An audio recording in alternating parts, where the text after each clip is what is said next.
World Backup Day. Yes, that's this Saturday. Can you believe? It's here upon us already. March 31st every year is the year that we geeks celebrate your need to back up. Perhaps there should be like Backup Day a month, but World Backup Day once a year. Maybe you personally should have Backup Day once a week. Maybe. Okay, but definitely a day to remind you.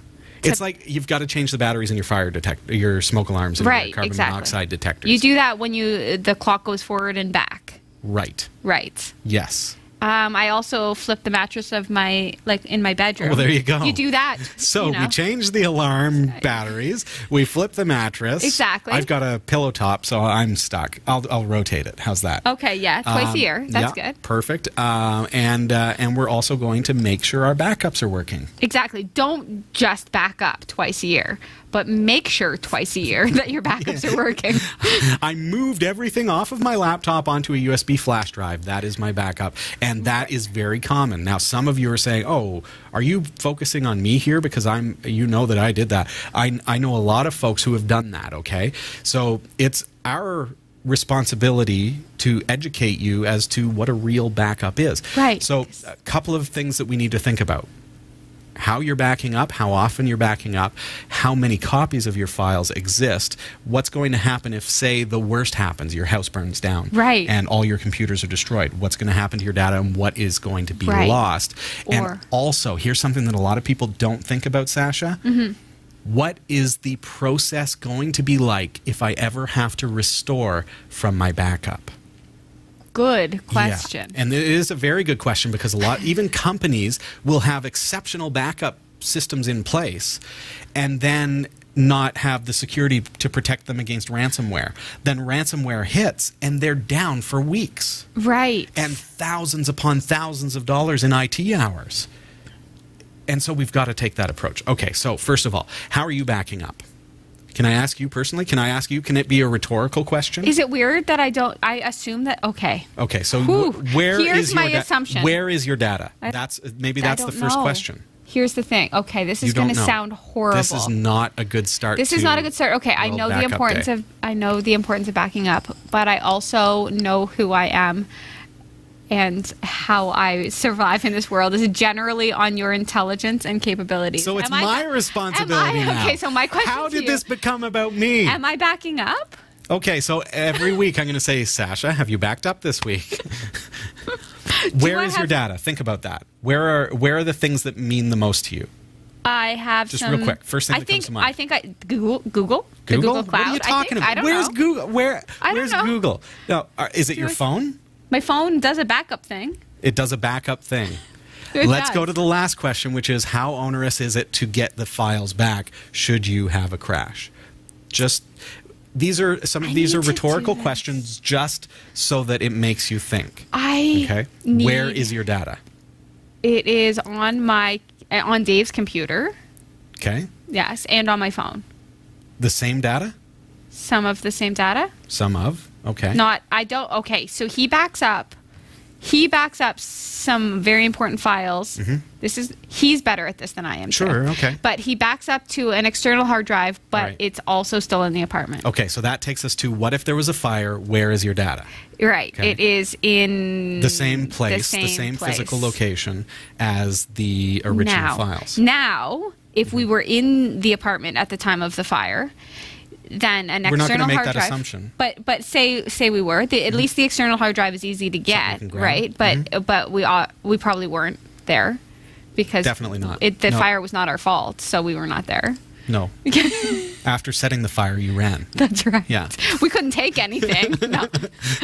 I would never burn my place down. So this is a question that you have to ask yourself. And that is a horrible scenario that we do not hope on any of you. But it's a good reality check for us to say, okay, where would my data be if this happened? If the worst happened? What's my option? It's more about, it's not where should your data be or what services should I subscribe to or what software should I use. It's more, let's get into the mindset of understanding how a backup actually works. Right. So a backup is never a backup unless there are multiple copies of the files that mean something to you.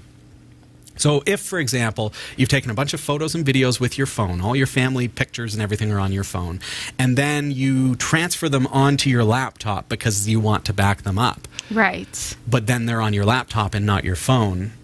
That's not a backup. It's not a backup. That's a transfer. Okay? If they're on your computer and then you transfer them to an external hard drive and now they're only on the external hard drive, that's not a backup. Similarly, if you do have 2 copies, you've got one on the laptop and one on your external hard drive, but the external hard drive is plugged into that laptop 24/7 and sitting on the desk next to it. Also not a backup. Not a backup. That'll save you from some cases. I can answer. I know what is not a backup. Yeah. More times than not, people move things off of their computers to free space. You'll buy an external hard drive or something, and you'll transfer all the files onto it, never thinking that this is now the lone copy, and it's a drive that could easily be tripped over, could easily be dropped, and if it's a spinning drive, like a terabyte or 2 terabyte or 3 terabyte drive, is going to be a spinning drive. It's not a solid state drive. So when you move it, you can feel that centrifugal force as you move it. Have you ever had that feeling where if you pick up a moving a powered-on hard drive, it's moving?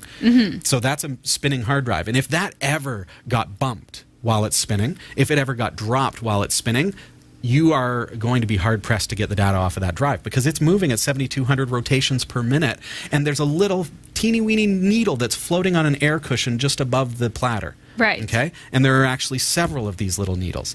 And they use magnetic sensors in order to read and write the data from the hard drive platters. Right.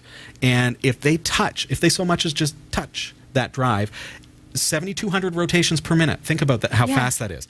If it just touches, it's not going to just touch and then pop back and keep going hunky-dory. No, it's going to etch a big circle right into the platter surface of that hard drive, making it unreadable. I picture this like somebody walking with like 2 full cups of coffee, right, and trying not to spill those coffees. Like, that's hard enough, right? Do you know what I'm talking about? Sure. Okay. So this is your data, folks. This is your data. So we have to have multiple copies. I'd recommend that you always have an off-site copy.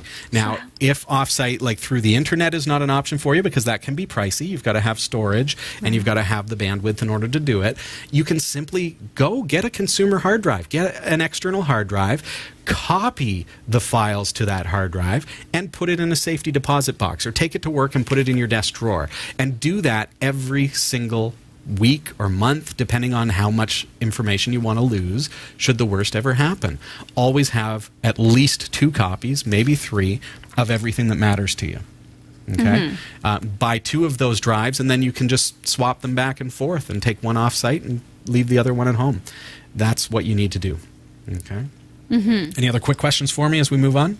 I think I'm okay. All right. If I want to see next week, you're going to say, I backed up everything that I have. I feel like, yes. Another just a commonplace thing, USB flash drives plugged into a computer, moving the files onto it, they get broken. Somebody trips over the computer, drops the laptop, and breaks the USB port, and that happens more often than you want to think. So definitely, just make sure there are multiple copies, okay? That is key. I want to hear from you. I want you to comment below. Let us know how you're backing up. What is your solution to this problem? And what would happen if where your data was to burn down? Right. That's what we want to ask ourselves. That's what we want to know. And if this just quick little chat has helped you to realize that, hey, maybe I've got to do something different about my backups, and you actually take action, please comment below, comment on our website, comment on our YouTube channel. Let us know what it is that you've put into action and how you're backing up.